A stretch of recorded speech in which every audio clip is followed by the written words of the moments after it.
Welcome to Broadcom Inc.'s fourth quarter and fiscal year 2020 financial results conference call.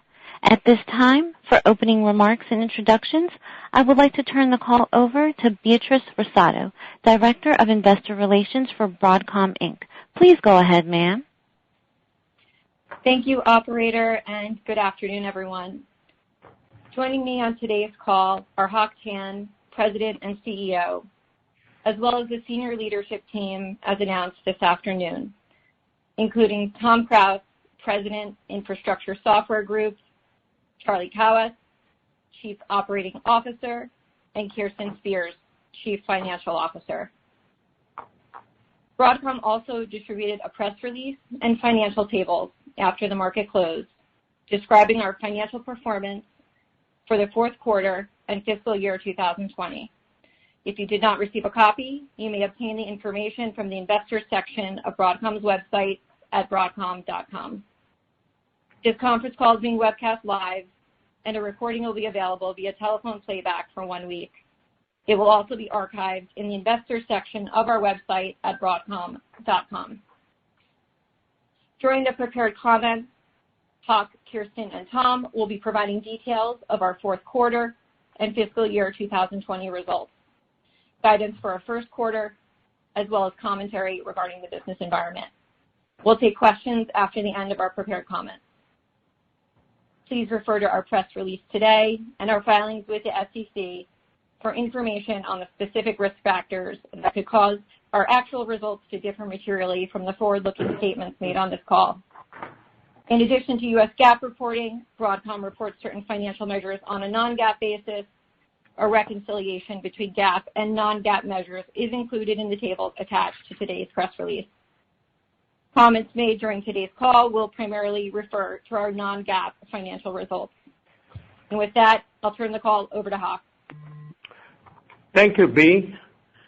Before I discuss our results, I do want to highlight the senior leadership appointments we just made around the same time this afternoon, which is all about ensuring continued growth and success of Broadcom.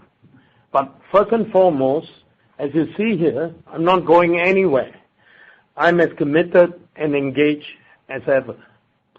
But while you often see me and Tom behind us, we have a very strong bench that has gotten us to where we are today. So today, we are elevating some of this deep bench into critical positions that will strengthen our organization going forward. Tom, Charlie, and Kirsten are among the people who sustain the platform and make the phenomenal numbers I'm about to announce happen. And to showcase our deep bench of talent at Broadcom, starting in fiscal year 21, we plan to organize a series of analyst days on the various businesses where you can hear from our respective general managers about their businesses. And to kick this off, the first will occur this January, where Ram Valagar and Alexis Jolin will review our networking franchise. With this, let me now turn to our very strong fourth quarter results. We capped off fiscal 2020 with record quarterly revenue and profitability, despite the ongoing pandemic and macroeconomic uncertainties. We delivered net revenue of $6.5 billion, above the midpoint of our guidance and up 11% sequentially and 12% year on year. Semiconductor Solutions revenue was $4.8 billion, increasing 6% year on year, and most notably representing a return to year-on-year revenue growth. Infrastructure Software revenue was $1.6 billion, up 36% year on year, which of course includes the contribution from Symantec. Let me now turn first to semiconductors. Networking, which represented approximately 35% of our semiconductor solution revenue in the quarter, was up 17% year-on-year, driven by the continued strength in cloud data center spending, as well as continued spending by telcos in upgrading edge and core networks.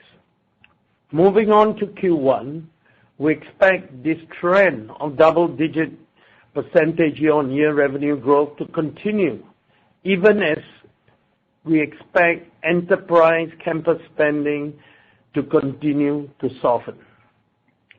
Turning to broadband, which represented approximately 14% of semiconductor solutions in a quarter, that was up 22% year-on-year. Growth was driven by the work-from-home environment and the need among service providers as well as consumers to upgrade broadband connectivity to as well as within the home. We experienced strong adoption of Wi-Fi 6 in next-generation access gateways in telcos and consumers. In fact, in this environment, Wi-Fi, where we are very well positioned as a leader, has turned into a substantial and growing business for the company. Beyond Wi-Fi, we also experienced strong investment by service providers in GPON, that's fiber to the home, and digital subscriber line, copper, as well as cable modems among the cable operators. All this more than offset a decline in video.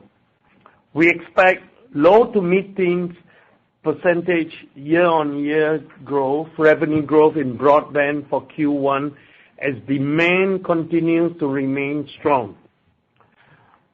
Moving on, wireless revenue, which represented approximately 31% of semiconductor revenue in this quarter, was up 43% sequentially in Q4 with the launch of new generation flagship phone by our large North American OEM customer. Still, this was down 9% year-on-year, given the 1 quarter delay in the ramp of production of that program. Accordingly, we expect Q1 fiscal 21 to now be the peak quarter of this seasonal ramp, and revenue will compare extremely favorably with the same quarter a year ago, and we expect that to be up over 50% year-on-year. Turning to server storage connectivity, that represented approximately 14% of Q4 semiconductor revenue and was down 9% year-on-year as expected, reflecting softness in enterprise demand. Turning to Q1, we expect revenue to continue to decline, and given a strong Q1 compare in fiscal 20, we expect this to be down double digits, even as much as perhaps 20%. Last, turning to industrial, which represented approximately 3% of Q4 semiconductor solution revenue, we're seeing demand recovery, especially out of China, and consolidated resales, and here we sell through distributors, of course, were up 4% year-on-year. And we forecast such resales in Q1 to start to accelerate to mid-teens year-on-year growth as the recovery in industrial and auto continues. So in summary, our semiconductor solution segment was up 6% year-on-year in Q4, driven primarily by the RAM in wireless, as well as continued strength networking and broadband.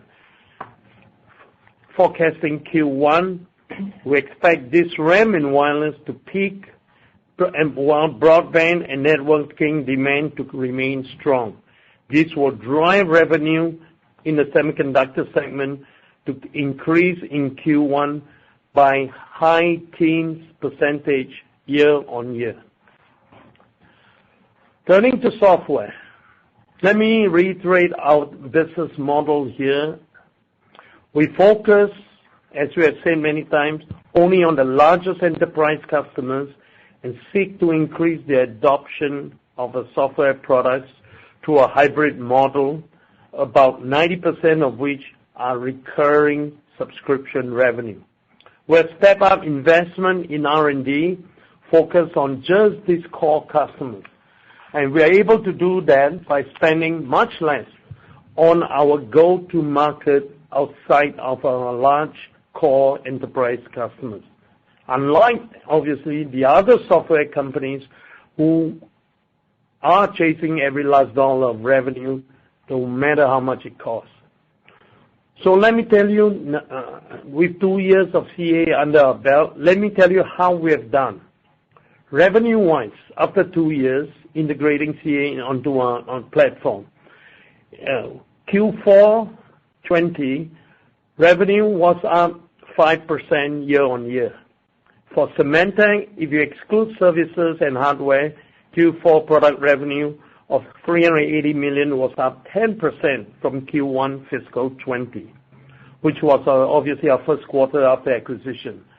But if we just look at revenue from our core accounts in CA, this was in fact up double digits, closer to 12% year-on-year, driven by bookings, which have continued to grow double digits on an annualized basis. This growth in core accounts has obviously more than offset the planned decline in services and attrition of accounts outside our core enterprise customers. That's how we expect to sustain our core software business long term, albeit at low to mid single-digit percentage revenue growth. But we intend to drive to a financial outcome that is consistent with the Broadcom model. You'll hear more on that from Kirsten when she talks about our financial model. So looking ahead to next quarter on a year-on-year basis, we expect CA and Symantec software revenue to continue to grow in the mid-single digits. However, in Q1 fiscal 21, we expect Brocade to decline high single digits, consistent with softness in enterprise markets, resulting in our infrastructure software segment revenue to be flat to perhaps up low single digits percentage year over year. In summary, we expect Q1 consolidated net revenue of $6.6 billion, up approximately 13% year over year, all derived organically. Today, we are in a unique situation. We started fiscal 2021 with record backlog that has now grown to over $14 billion today. But the timing of this conversion of backlog to revenue will be driven by a supply chain which continues to be tight. Finally, I want to take the opportunity here to thank our team for all their work in fiscal 2020.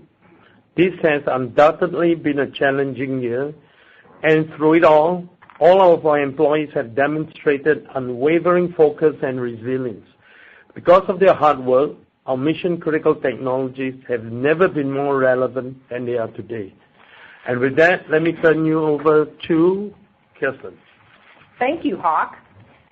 By way of background, while I've been a part of Broadcom for more than 6 years, my history in accounting and reporting roles for legacy companies AVGO and LSI dates back over 20 years.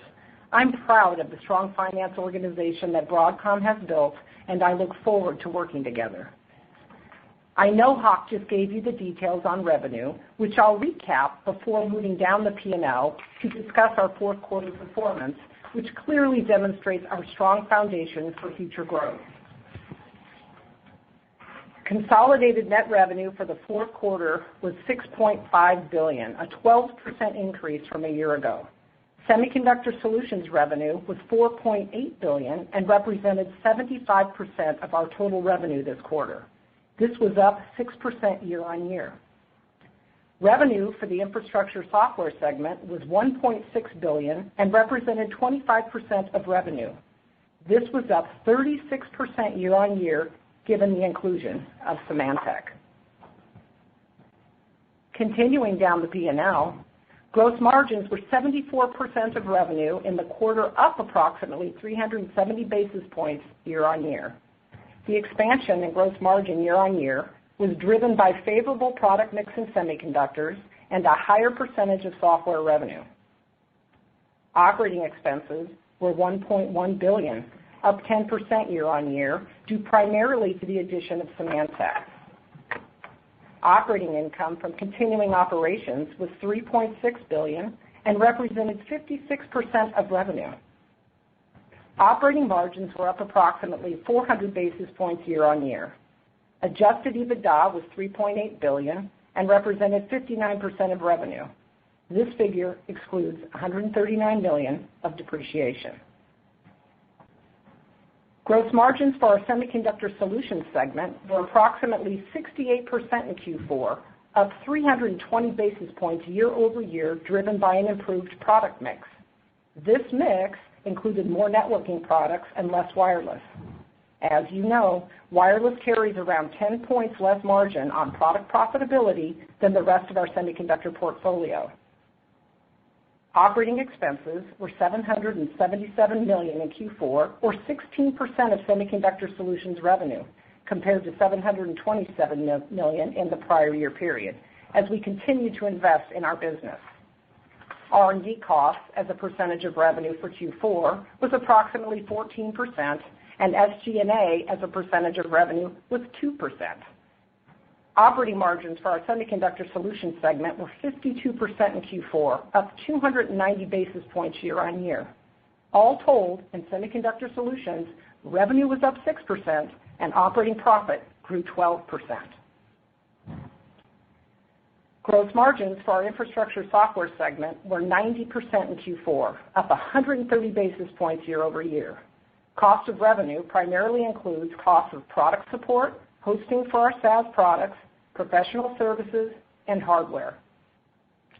Operating expenses were $338 million in Q4, or 21% of Infrastructure Software revenue, compared to $290 million, or 24% of revenue in the prior year period, as we generate scale through the acquisition of Symantec. R&D costs as a percentage of revenue for Q4 was approximately 12%, and SG&A as a percentage of Infrastructure Software revenue was 9%. Operating margin was 69% in Q4, up 480 basis points year-over-year. Our operating margins reflect our model, which is about focusing on the largest enterprise customers and increasing our share of their wallet in terms of our software portfolio. Given this model, we are able to focus our R&D investments on a strategic group of customers, and by doing so, reduce costs primarily on go-to-market. This is how we get to operating margin of about 69%, which we believe we can sustain. Looking at cash flow, we had quarterly free cash flow of $3.2 billion, representing 50% of revenue. This is up 36% year-on-year as we managed our working capital more tightly during this pandemic. Moving on to capital allocation for Q4, we paid our common stockholders $1.3 billion of cash dividends. We also paid $185 million in withholding taxes due on vesting of employee equity, resulting in the elimination of approximately 500,000 AVGO shares. We ended the quarter with 407 million outstanding common shares and 451 million diluted shares. Note that we expect the diluted share count to be 450 million in Q1. On the financing and balance sheet front, we reduced total debt by $3 billion in the quarter. All told, we ended the quarter with $7.6 billion of cash and currently have $12.6 billion of liquidity, including our $5 billion revolver. We ended the quarter with $41.1 billion of total debt, of which approximately $800 million is short term. I'll now turn the call over to Tom. Thank you, Kirsten. Let me now recap our financial performance for fiscal year 2020. Our revenue hit a new record of $23.9 billion, growing 6% year on year. Semiconductor Solutions revenue was $17.3 billion, down 1% year over year. Infrastructure Software revenue was $6.6 billion, which included $1.5 billion from Brocade, which was down 17% year on year, $3.5 billion from CA, which was up 4% year on year, in addition to Symantec, which was $1.6 billion. Gross margin for the year was a record high of 73.5%, up from 71% a year ago. The addition of Symantec, as well as a beneficial mix in semiconductor product sales, drove the gross margin expansion. Additionally, operating expenses were $4.6 billion, which included the addition of Symantec. Operating income from continuing operations was $12.9 billion, up 8% year over year, and represented 54% of net revenue. Adjusted EBITDA was $13.6 billion, up 8% year over year, and represented 57% of net revenue. This figure excludes $570 million in depreciation. We accrued $644 million of restructuring and integration expenses and made $583 million of cash restructuring and integration payments in fiscal 2020. We spent $463 million on capital expenditures, and free cash flow represented 49% of revenue, or $11.6 billion. Free cash flow grew 25% year over year. Now on to capital allocation. For the year, we returned $6 billion to our common stockholders, consisting of $5.2 billion in the form of cash dividends and $800 million for the elimination of 2.6 million AVGO shares. We also paid $299 million in dividends to our preferred stockholders. I would also note, through the refinancing and liability management activities we've undertaken this year, our weighted average debt maturity is now approximately 6 years, with a weighted average interest rate of approximately 3.5%. Looking ahead to fiscal 2021, we remain committed to returning approximately 50% of our prior year normalized free cash flow to stockholders in the form of cash dividends.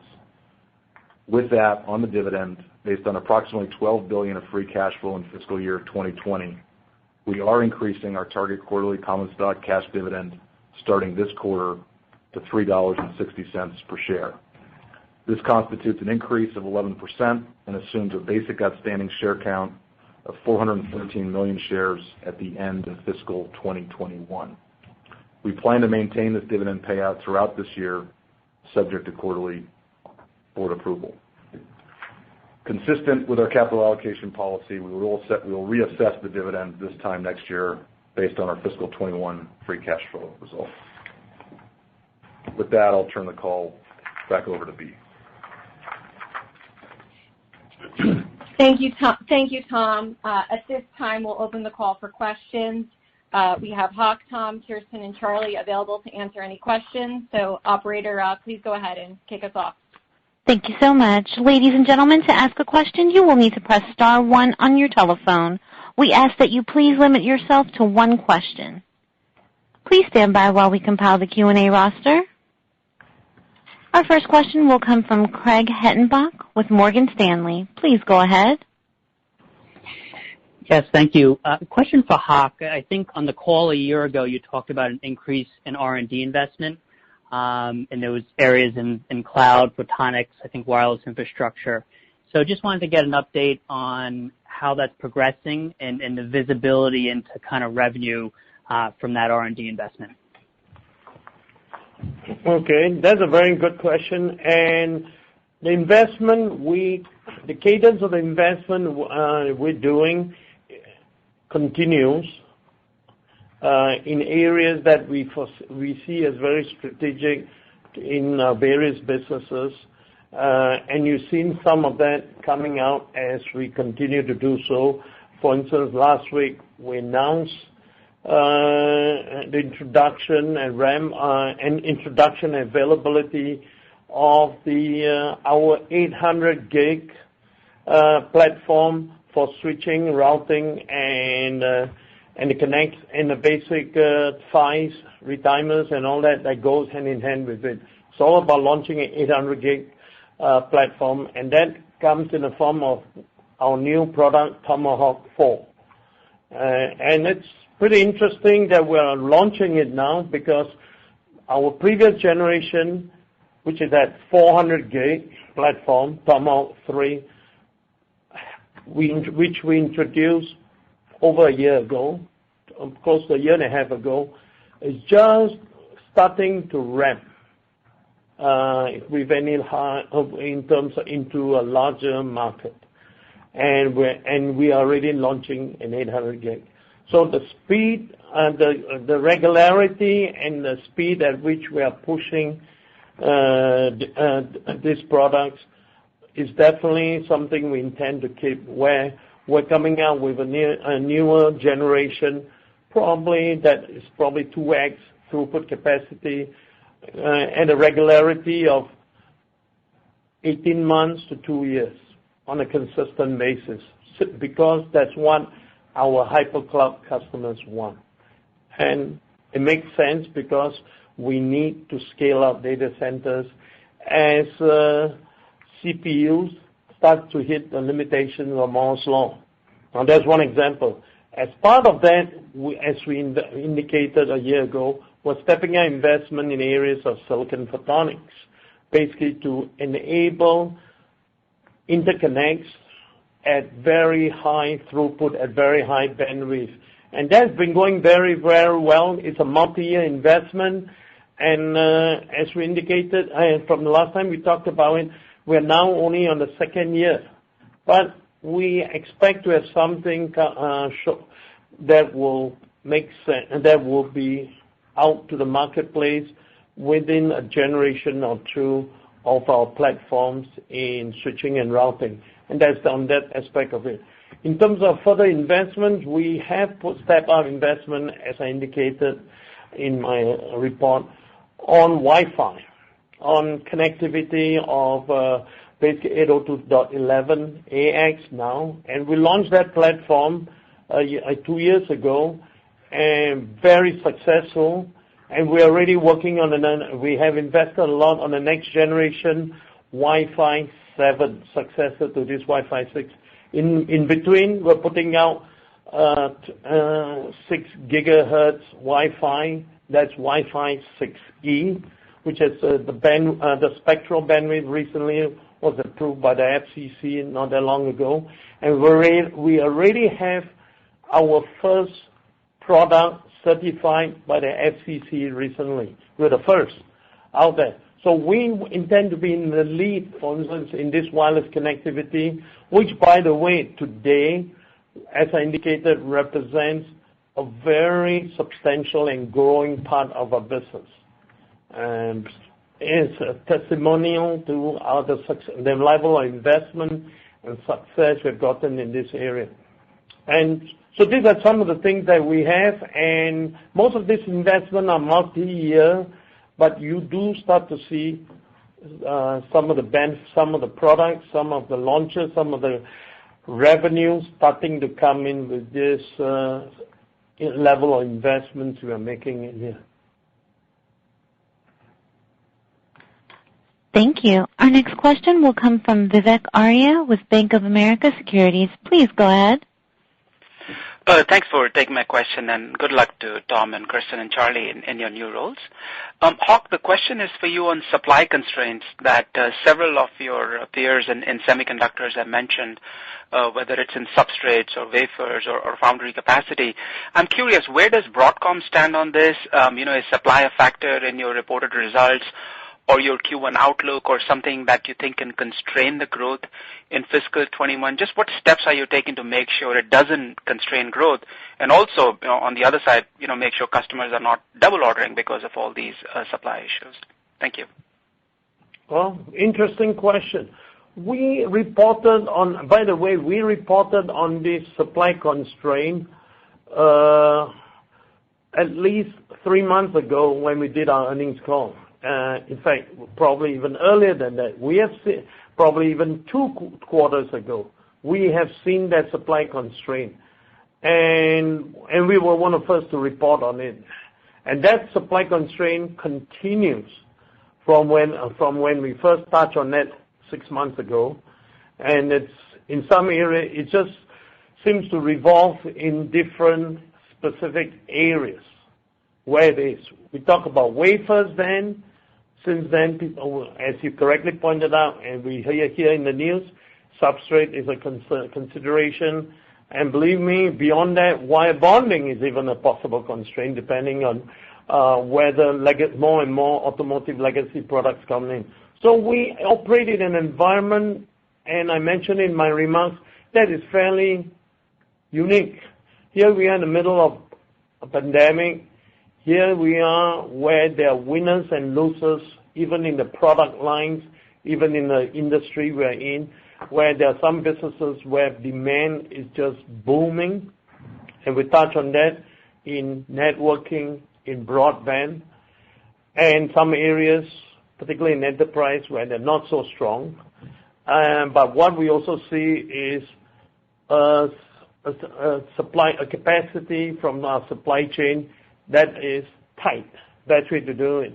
And we've seen that for months, and we've taken a lot of actions to address it, and we continue to do that. We're also one of the largest consumer of those third-party manufacturers in semiconductors out there, be they wafers, be they substrates, be they back-end assembly or test capacity. We are all in there, and we've been seeing it for 6 months. So best answer is we're managing that. Having said that, we have the backlog in place, and we have also very early on in our fiscal 20 stretch out a supply chain, not only based on what we're seeing, but based on what we anticipate happening. And that has also enabled us to be able to, in a more orderly manner, what I consider in a more appropriate manner, put products in the hands of end users who need it at the appropriate times. We've done that very well. And having said all that, even as we do it, our backlog continues to grow. To give you a sense, I mentioned we have over $14 billion of backlog today. When we started the quarter, our backlog, and we're shipping in between, and since then, beginning of the quarter, our backlog was 12. So it's accelerating. But having said that, please don't get carried away in the other aspect. As you know, wireless business that we have is seasonal. So we are seeing, obviously, our wireless backlog is a significant part of our total backlog. But given the seasonality of it, we obviously have seen deceleration in the bookings that are coming in from our wireless business. But we are seeing on the other side acceleration and continued strength in orders coming in from the other parts of our business. Networking has always remained strong. Broadband continues to be very strong. And now we start to see the smaller part of our business, industrial, coming in very, very strong. So one side is offsetting the other, and we continue to see this strong backlog, which in a way makes our planning in our supply chain easier. But in some ways poses other challenges of making sure we are delivering products to the right customers at the right time. Thank you. Our next question will come from Harlan Sur with J.P. Morgan. Please go ahead. Good afternoon. Great job on the quarterly execution, and congratulations to all on the executive appointments. Hock, we're still at the very start of the 400 gig networking upgrade cycle with your hyperscale customers. It seems like telco service providers are also starting to adopt the white box switch and routing model, which is good for your Tomahawk and Jericho chipsets, and then you guys are also benefiting from the optical connectivity that goes along with your switching solutions. Beyond this quarter, do you see sustainability of the networking upgrade and spending cycle through next year? And then given the wafer and substrate constraints, are your lead times in networking expanding beyond 6 months now? Very good question, Alan, and thank you for your kind words. To answer the first part, yeah, our new product generation in 400G platform, as I mentioned earlier, is starting to ramp up in a big way this fiscal 21. It started in 20 with a couple large hyperscale customers, and it's been ramping up with many more fiscal 21, and I'm sure it goes on to 22. And we do not see a slowdown in the demand. And you're correct, service provider and operators are also adopting these merchant silicon India routing platforms on their networks, as I mentioned, particularly in core as well as edge. And we're seeing very, very good demand and success, as evidenced by the backlog and orders we're getting from service providers and not just hypercloud, particularly service providers on our merchant silicon Jericho family. So that's good. And do I see that continuing? Probably, as far as you can see, 21. We have our lead times is now beyond 6 months. To answer your question. So, and just to end a further thought, we have a policy in this company that we adhere to very, very strictly, both because of financial governance. Any orders placed on us, we do not allow to be canceled. All our customers know that. All our partners know that. So we actually seeing real demand out there at least 6 months. And that brings us pretty close to that brings us in fact to the second half of fiscal 21 at that point. And I guess, as many of you will know, just in time for the beginning of a seasonal ramp of the next generation wireless products. So our 21 visibility appears to be remarkably better than we usually have at this point in the beginning of a fiscal year. Thank you. Our next question will come from Stacy Rasgon with Bernstein Research. Please go ahead. Hi, guys. Thanks for taking my questions. I had a question on the wireless trajectory. Last quarter, just given the change in seasonality, you had given us a little bit of color. Actually, on this quarter, you said it would probably still grow sequentially. How should we think about the seasonality into, I guess, is it the May quarter off of February, just especially given there seemed to have been a push out. It looks like wireless in Q4 came in a little lower than you had expected, and it sounds like some of that's pushing into Q1. So can you, I guess, given those dynamics and given that's the seasonal peak in Q1, can you give us some idea, similar to what you did last quarter, on what to expect for the wireless trajectory into fiscal Q2? Well, that's a tough question, and to begin with, we generally don't talk much about Q2, though I did give you guys some indication based on backlog we're sitting today, where it's all likely to flow. But, I mein, you're right. I mean, we have this $14 billion of backlog, which continues to grow, and substantially a lot of it will be filled between Q1 and Q2 to begin with, and a bigger picture. But where you ask in respect of wireless, you're correct also in pointing out when we do year-on-year comparisons now, it's very interesting because the Q4 fiscal 20, the quarter we just finished and reporting on, becomes the first quarterly ramp of our wireless business. And it compares to Q4 fiscal 19, which in typical cycles in the past is usually the peak quarter of revenue seasonally for our wireless business. So you're comparing an initial ramp against a peak quarter. And that's down, as I indicated, 9% year on year. The peak ramp now for this current generation of phones in our wireless business will be our Q1, the quarter we're in now, and that compares to the Q1 of fiscal 20 now, which is post-peak ramp of the last generation.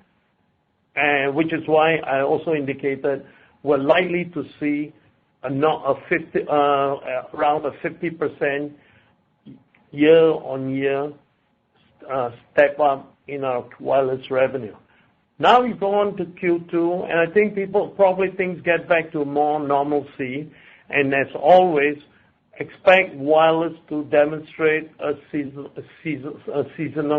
seasonality as probably the bottom quarter of an annual cycle. Thank you. Our next question will come from John Pitzer with Credit Suisse. Please go ahead.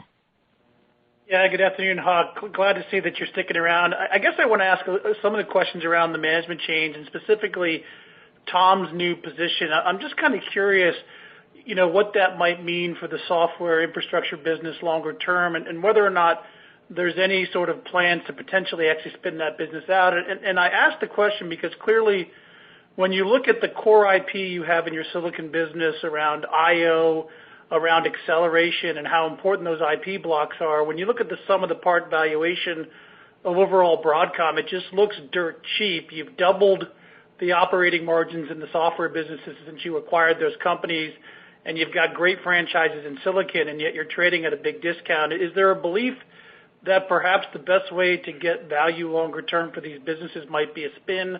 And is that part of the rationale behind Tom's new position? Oh, no, I love the fact you speculate so vividly here. But no, there's no plan. I think it's just that the software businesses, especially go-to-market, is a very interesting play for this company because Broadcom as a whole, and you look at us, we are around $25 billion, roughly, give or take a few billion in revenues each 1 year. We're a technology company, purveyors out there, technology suppliers to an ecosystem. And by that I mean an ecosystem that addresses end users, be they hypercloud, be they service providers, or be they basic large, we tend to focus large enterprises out there, like the banks, insurance company, travel agency, whatever the end user. We look at this as our eventual end-use customer. That's our ecosystem. And as key part of our ecosystem, we have partners with the OEMs. Some distributors, but largely our key partners are the OEMs. And these are our partners. These are, in a way, important partners that we often sell our products with and through. We look at it that way. So when you look at it that way, end-use software, infrastructure software, is no different than the silicon solutions, hardware and software tied to it, that we sell out there. It's just that we tend to sell silicon software through partners, with partners, who wrap it in a system and goes to end users, versus infrastructure software where we tend to go direct, though not all the time. Sometimes we go with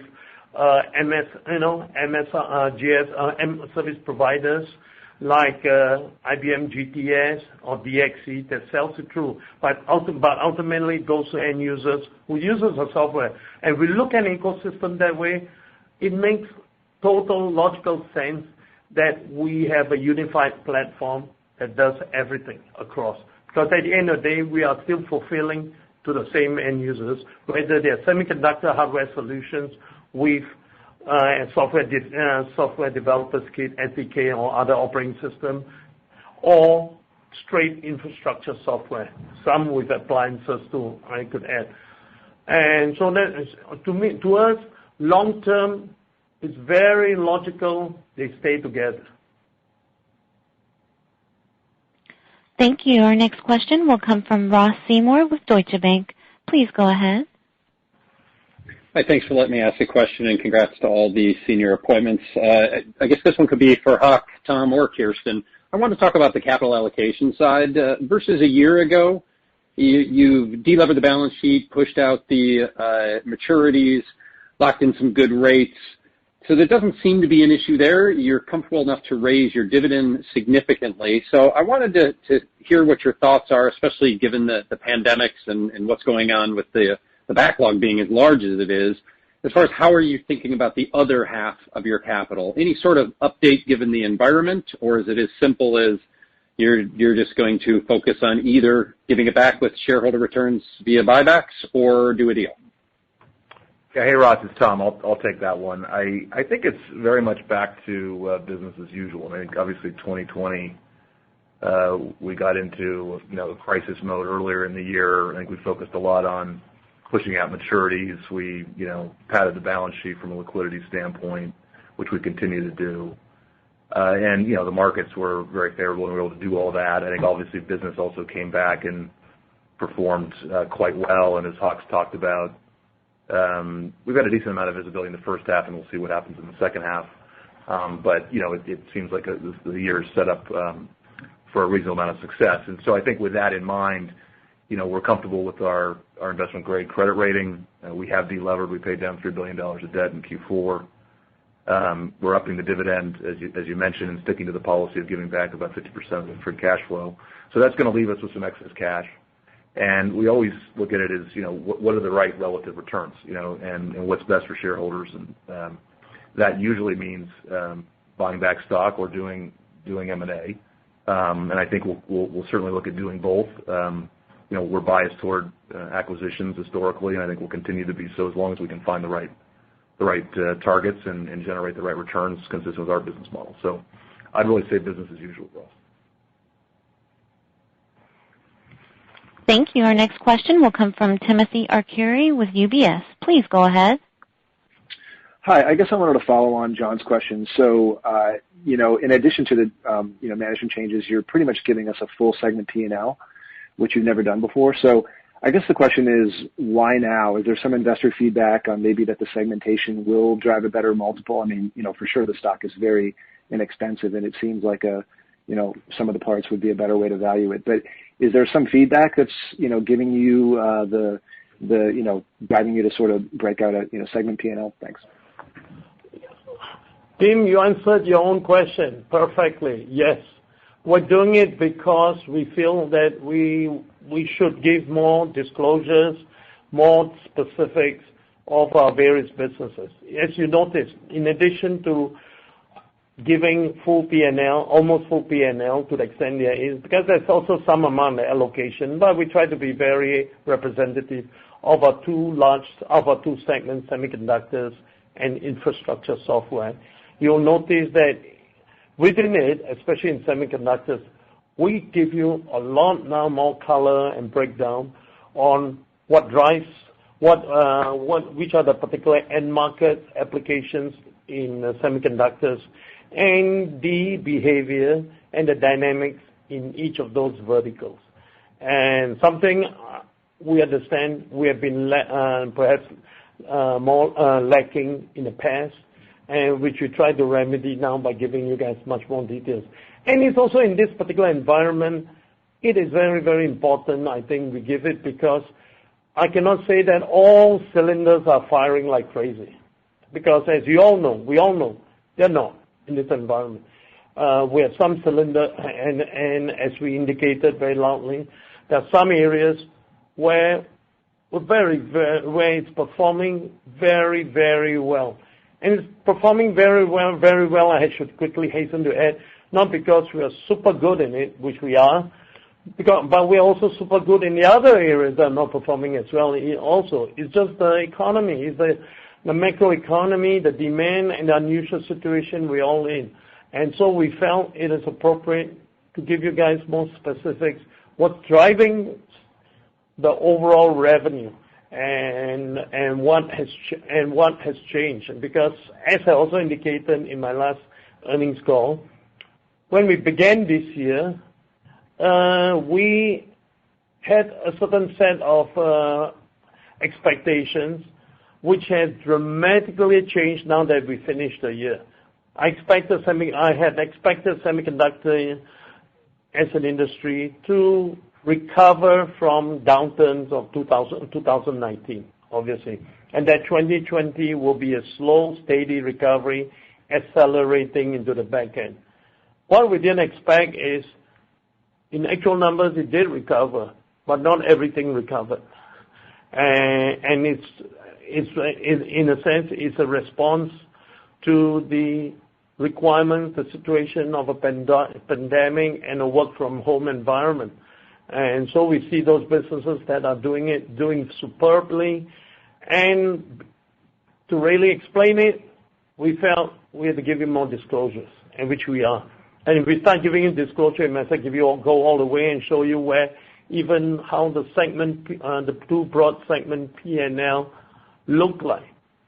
And one of the other things we want to also demonstrate to you guys loud and clear is that we have a business model in mind, a thesis, investment thesis, when we go and buy these specific software companies, some of which may not be in favor when we bought them, but what we're looking at as we look at semiconductors is that these are very sustainable franchises, which with the right approach, with the right model and the right focus, which we like to think what we described to you is the approach we're taking, that we can make them into real sustainable franchises and generate the kind of cash and profit returns that we are demonstrating to you today, and that these are sustainable. Thank you. And our final question today will come from Toshiya Hari with Goldman Sachs. Please go ahead. Hi, guys. Thank you so much for squeezing me in. I had a follow-up question for Tom. Now that you'll be leading the software business going forward, what are the one or two top priorities for you in running that business? And a clarification question. I think, Hock, in your prepared remarks, you talked about the long-term growth rate in your software business being in the low to mid-single digits. Is that an organic number, or does that include M&A? And then on M&A, Tom, if you can speak to the pipeline in software and your thoughts on valuation today, that would be helpful. Thank you so much. Toshi has so many questions I can barely remember the first one, but look, I'm excited. I think we've got a great team bringing together the go-to-market and the business units under one umbrella. I think will allow us to scale, continue to grow, which we've been doing. We've had some early success, but we've got a lot to learn, and so I think this positions us well, and I'm looking forward to it. Beyond that, we'll take all the other follow-up questions on the callback call, but thanks very much. Ladies and gentlemen, thank you for participating in today's question and answer session. I would now like to turn the call back over to Ms. Beatrice Rosado for any closing remarks. Thank you, operator. So in closing, we did want to note that we'll be kicking off the presentations by our general managers at the JP Morgan Tech Forum on Tuesday, January 12th. Hock will be joined by Ram Balaga and Alexis Bjorlin from our networking division to present at that event. So thank you. That will conclude our earnings call today. And operator, you may end the call. Well, ladies and gentlemen, this concludes today's conference call. Thank you for your